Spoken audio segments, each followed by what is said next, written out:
Hello, everyone. Welcome to the Christian Kabbalah Journey to Jesus live stream. I am so happy that you're here.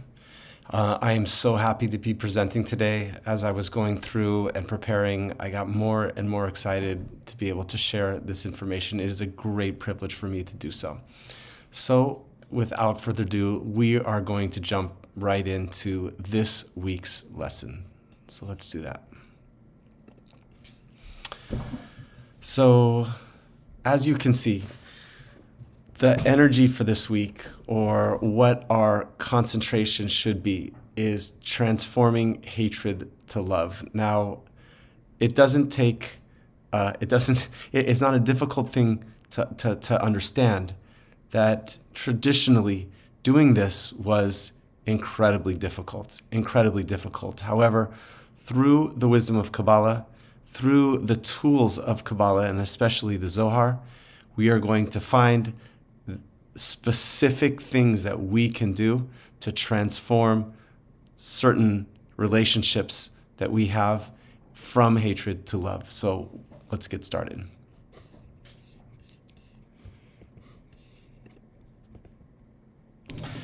As always, if you would like a free pocket Zohar, please feel free to scan this QR code. There's also this particular URL that you can type in that will send you to a link where you fill in a little bit of information. We're happy to get you a Zohar, so please feel free to fill that out. We send them out about once a month, so when you fill it out, just be a little bit patient, but I promise you, everyone who fills that out, we will do our very best to get you a Zohar.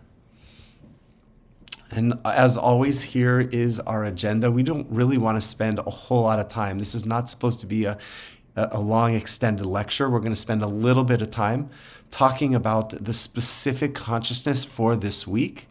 And then at the end, we are going to be doing a Zohar reading that will help us connect to the energy of the week and also be able to overcome our reactive nature in order to be more proactive with the particular tasks. And lastly, before we begin, if there are elements of this particular live stream that you are maybe not so familiar with, I have created this particular video. There will be a link in the description box so that you can check out some of the foundational principles or understandings that may be foreign to someone who has never ever had any connection with Kabbalah before. So there's this video that will help explain some of the concepts that we're going to be assuming as we get started here. So also please know that Kabbalah is a set of spiritual rules and principles that help all people draw closer to God. And in the language of Christianity, Kabbalah can help you develop a closer personal relationship with Jesus. This is the whole purpose of Kabbalah. It is to assist us as we draw closer and closer to our soul, closer and closer to Jesus, to the divinity that exists within us. However, whatever words you want to call that, that is the purpose of this wisdom. So we are going to start off with maybe my favorite verse in the New Testament. I love this verse because it's so misunderstood in general. So let's read it. Luke 14:26. If anyone comes to me and does not hate his own father and mother and wife and children and brothers and sisters, yes, and even his own life, he cannot be my disciple. Like, what the heck? This makes no sense at all. Like, we know that we're supposed to be like Jesus, right? We're not supposed to hate other people. So what is this all about? Now, traditionally in church, they have come up with particular solutions to kind of make this make sense. And I found this. This is from an actual Bible. They say that this translation is as such. If you want to be my disciple, you must, by comparison, hate everyone else, your father and mother, your wife and children, brothers and sisters, and yes, even your own life. Otherwise, you cannot be my disciple. Now, there's a problem with this, though, is that think back to when you were most in love. Think back. When we are so in love with someone, it causes us to love everyone else around us. Life becomes so amazing when we are so in love with anyone. So it doesn't make any sense if traditionally this particular verse is somehow asking us to love God so much that we hate everyone else. That makes no sense. It never made any sense to me. So let's get right to it. Let's be honest, my friends. We do hate. We do hate.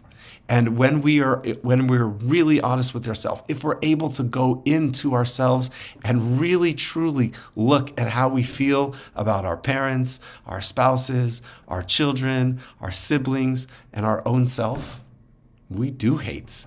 We do hate our parents at times. And if one has never done any internal work ever, then this is then we oftentimes harboring hate within us. Now, the reason why it's so easy to say that we all hate is very, very simple. And we're going to be looking at that in greater depth later on.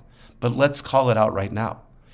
Every single one of us, it is the human condition where we all have a dark side.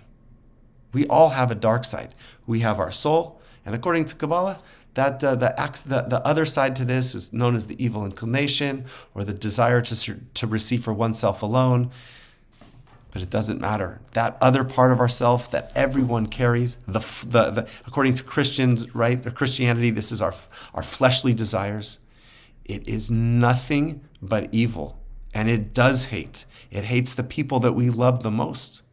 And so therefore, when Jesus tells us, if anyone comes to me and does not hate his own father and mother and wife and children and brothers and sisters, and yes, even his own life, he cannot be my disciple.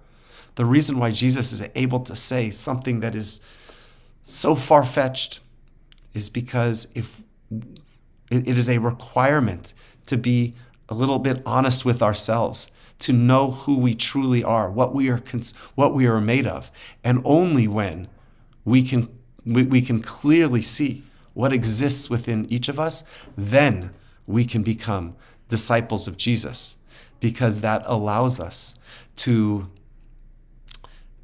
access our soul. It allows us to access the parts of ourselves where we can then transform the hatred that exists within us. And just like it says right there, even though we may harbor hatred towards the people that we love the most, we are endowed with the ability, with the power. It is our birthright to be able to transform that hatred. We are, just because we hate, if we're honest with ourselves, we can admit to ourselves, just because we hate these people that are close to us doesn't mean that we always have to. We can transform. And that, my friends, is what this week is all about. We are, this particular week, we are given the energy to transform our hatred from the inside out. So how do we do that? How do we do that? How do we transform the hatred that does exist within us into love? Well, this is where we access the wisdom of Kabbalah. And specifically this week, we are going to be looking at Jacob. Now, and specifically these particular verses, for those people who are unaware, every Saturday morning in the Kabbalah Center and in other places, Genesis, these verses here are read. And so therefore, all of the wisdom of this week is being drawn from those places in the Torah, and then from the Zohar, as we will find out. So let's just do a short recap on the biblical story, the topical levels of the biblical story. The first is that if this was actually from last week, but Jacob stole Esau's birthright. Now, I don't want to get into I put it in quotes there for a reason. I don't want to get into all the technicalities about whether he stole it or whether it was supposed to be or what else. That's not important here. But according to Esau, Jacob stole his birthright. Esau then wanted to kill Jacob, and Jacob then ran away. While he was gone, he met his wife, he met Rachel, Leah, but eventually, after I think it was something like 20 years, he knew he needed to confront Esau about this. And then a very key element to this. Before meeting with Esau, Jacob stayed up all night and he wrestled with an angel. Okay, and after that, when he did go to meet Esau, instead of Esau coming and wanting to kill him, Esau ran to kiss Jacob. So it is through this topical story that we get the real reason. So we must keep in mind, though, that according to Kabbalah, the Torah, the first five books of the Bible, is not a history book. It doesn't make a difference to me today what happened thousands of years ago. Instead, according to Kabbalah, the Torah, the first 5 books of the Bible, are an instruction manual for life. I know Christianity says that the Torah is the law at times. That is not how Kabbalists view the Torah. Instead, it is a coded set of life instructions. How to live a better life. You're living a great life right now. So amazing. It can always be better. There are always areas in our life where we can live a more fuller life. And that is what we want to do. So even though life may be perfect for you, it can be even better.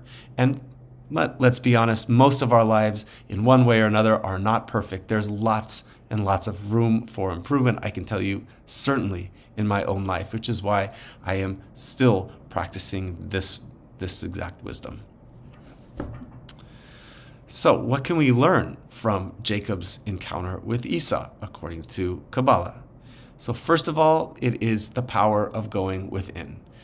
When the Zohar explains what it meant that Jacob wrestled with an angel all night, the Zohar is very specific. That angel is referring to the angel of death, the negative side, our own negativity.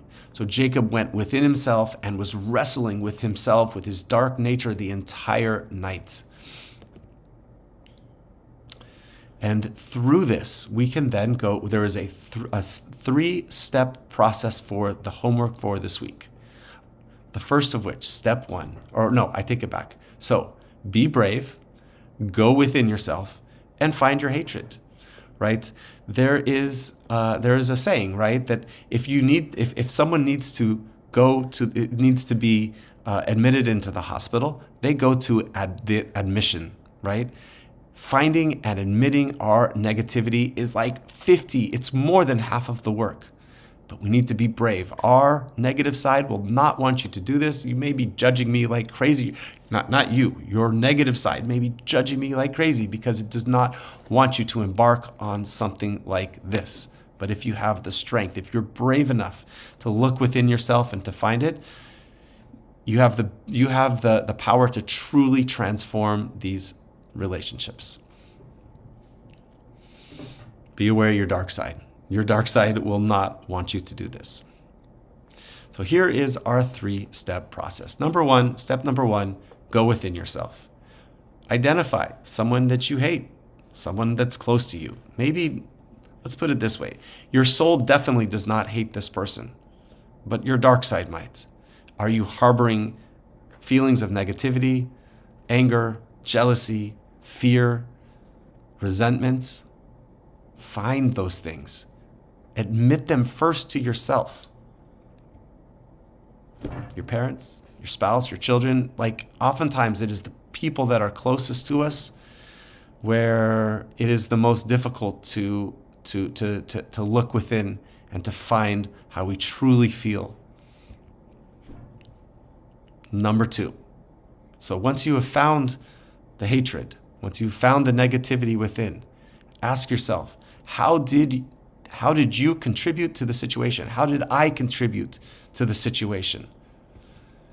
Because almost always, even though the person could be so wrong, I am not discounting the fact that someone may have been really, really negative and really bad to you. That said, my friends, almost always we have done something that contributes to toxic relationships. It's not always 100%. Almost always, it's not usually. There's something that I have done to contribute it regardless of what has happened to me. Muster the courage to find your own culpability. Again, this does not take away what might have happened to you. But we are going to then, with this, we then can go to step number 3, which is take responsibility for our part, for my part in the conflict, for your part in the conflict. And then reach out to the person and ask them for forgiveness. Now, that, before we go to this, that may be extremely difficult for you. It's okay. Trust that your soul desperately wants to have freedom. I'm not saying that you are going to now be best friends with this person. I'm not saying that you are going to rekindle a relationship, especially if it's toxic and negative. Absolutely not, my friends. Absolutely not. But you're asking them for forgiveness for the things that you have done. I ask for forgiveness for the things that I have done. Because oftentimes, as I said, in these relationships, it's not only one-sided. There's usually something that I have done that has contributed to that negativity. So things to remember. If you have found the calling to go through with something like this, and again, may not be easy, please keep a couple of things in mind. This does not in any way, shape, or form excuse their wrongdoing. Keep the conversation focused on your culpability, what you did, and ask them for forgiveness. Now, it may be that after you do this, they will turn around and ask you the same thing, but there's no guarantee in that. This is a tool for you to draw closer to your soul, to Jesus. And that is the benefit. That is the benefit. There may be other more physical benefits that can occur, but we are using this as a tool to get closer to the divine light of God, the divine light of our soul, however you want to look at it. And lastly, do your best not to address their wrongdoing. This is not a time or place to start fishing for their apology as well. Keep it focused upon you, your culpability, your wrongdoing, and simply ask for forgiveness from them and see from there what happens. And remember, this is not a historical, the story of Jacob was not a historical story. This is a code for us to live fuller lives. Remember that after doing all of that internal work, Esau then ran to kiss Jacob. But it was because he had gone within himself, found his culpability before, and only through that was Jacob's greatest enemy able to embrace him in love and forgiveness. And we're about to go now to a major source of support, and that is the Zohar reading. Okay? This week's Zohar reading, it helps us transform, it helps us do this work, do this inner spiritual work. And again, if you are unfamiliar with why we would be reading Hebrew right now, please take a look at this video. There will be a link in the description that will give you a lot more information. I am not going into the reasons why, but please know that that there are resources for you to understand what the Zohar is.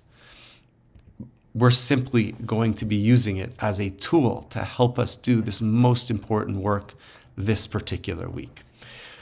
So to do that, we're about to jump into the Zohar right now. We are going to be reading from the Zohar portion of Vayishlach. That is here. And this is going to be, as you can see, chapter 7. It is called the Sinew of the Vein, and I could talk a lot about this, but I've decided that during these sessions, instead of reading the text, interpreting the text, we're simply going to be accessing the great, great light of the Zohar. We're going to be asking us to transform these relationships, to find a new way where we are freed from our own inner negativity of hatred, which can blossom and open into love instead. So as we do this, let's read not the synopsis, but we're going to be reading the relevance. This is a quite lengthy portion, and so therefore we're not going to be reading the entire thing. We may be reading 5, 6, or 7 verses or so. We'll see how the time goes. So the relevance of this particular Zohar portion. The sciatic nerve affects the lower back. It extends through the thigh, which supports and upholds the body. The thigh corresponds to the students of a righteous sage who support their master, or to benefactors who financially assist those who engage in Torah study. There's a lot of secrets in this. We probably should not be taking this literal, but this is what it's saying. Here we go. We're right here. When the dark side seeks to penetrate an individual, it will often attack supporting elements that are not as strong as the person himself. The evil inclination, that negative force within us, will strike first at our vulnerabilities and weaknesses. These verses fortify our defenses. In addition, we arouse great spiritual light to strengthen those who support the righteous in their endeavor to reveal the light of the Torah to all the world. So we are going to connect now to the Aramaic reading of the Zohar. This is meant, the frequencies and the letters themselves are meant to assist us in our spiritual work. For greater understanding of how that could be, please access that video. There will be a link in the description box. So let's begin. Al ken lo iklu bani Israel et gid ve'naseh ve'gomel ki naga bakaf yarech Yaakov bagid hanaseh ve'afilu behana'a asir ve'afilu le'ahave lechaba ve'amai ikre gid hanaseh kelomar gid veichu manashe livnei nasha mi pulchana de marichon vetaman hu yetzechra ravia. Again, I invite you to read. You can go to the Zohar.com, Vayishlach chapter 7. If you would like to read this, we are simply going to be tapping into the energy and the study of the language, or of the Aramaic language, without reading the English. I invite you to find it on Zohar.com or in your own Zohar if you have one. Verse 100. Vechevan da itztabak im Yaakov la ashkach atar deyachel la itgabara ale de Yaakov bagin dachal shaife gufa saye le Yaakov vekuchu havo takifim velo havo bechon chusha ma aval vaiga bakaf yarcho bagid hanase Bezine beyatzer hara ihu zina deatre umitaman atid yatzer hara al bnei nasa. Verse 101. Uvgin kach amra oraita la yaklu bnei Israel tach gid hanase. Kama de amru chavraya bashaifim davar nash de ramiz lela I tav ay bishbish uvgin kach kol shaifa mitakif shaifa vadai gid venase matkif yetzechara vehu zine uvnei Israel la yaklu li dalav inun misitre umizine אבל ימין ein זל יקלו לדייכו מסתרה ומזינה די מלאכה דכון דייכו סמ"ם בגין לתקפה לבחון. Verse 102.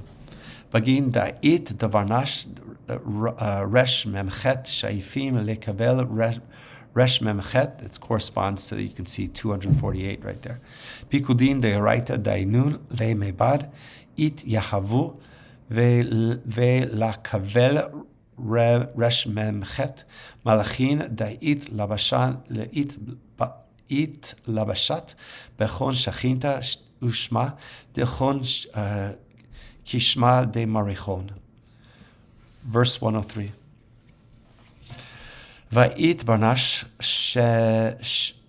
shinchei gidin ul kavlihon shinchei pikudin dalavi nun it yahavo lamabad ve'lakavel shinchei yomai sheta vacha tisha be'av chad binchon deichu lekavel samekmem deichu chad ma'inun shinchei מלאכין ובגין כך, אמרה אורייתא לה יקלו בני ישראל תחגיד הנשא את להשקעה תשעה באב, דלה יקלין בה ולא שתין.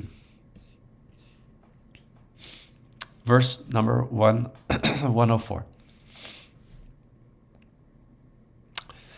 ובגין כך חזה קודשא בריך הוא קולה ונרמז בכל רמז ליעקב ואבק איש עמו בכל יומי שתה ובכל שאיפים דיעקב ולה תשכח ברכו גיד הנשא מיד ששת חלה דיעקב וביומי שתה אשכח יום תשעה באב דווה דהתקף בעת גזר דינה על נא ולהית חרב במקדשה וכל מן דאכל תשעה באב כאילו אכל גיד הנשה. רבי חייא אמר אלמלא לה דאית מלאית חלש חילה דה דיעקב אבה דאית קיים יעקב לגבי וידבר חילה דעשיו לילה ותתה. And this will be our last last verse for today.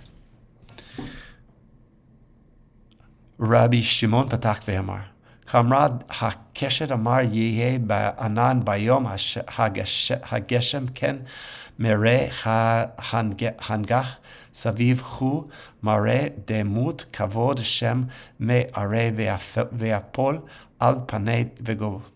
ויקרא איתמר, אבל תחזה, דה כתיב ולה קם, נביא עוד בישראל כמשה, מה בין משה לישר, נביאי עמה, משה דהסתכל ואספקלריה ונהרה, שאר נביאי לעבור דמסתכלי, אלא לאספקלריה דלה נהרה.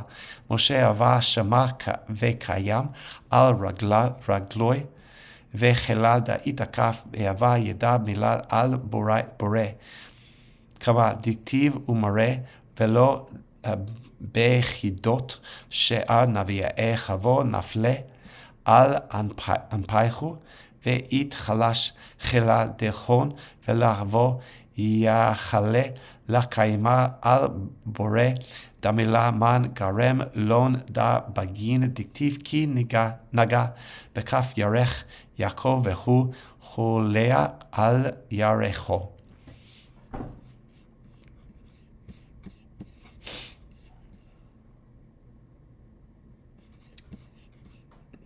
So with this, we are going to conclude our session for today. My friends, if you have success stories, you went through with it, you were able to do this, and you want to share, you can comment here. You can send me an email. My email is, you can see on the screen there. I love to hear about your success stories. Like, comment, share this with your friends if you found it to be helpful. I love you all. See you guys in the next video. Have a great evening, everyone.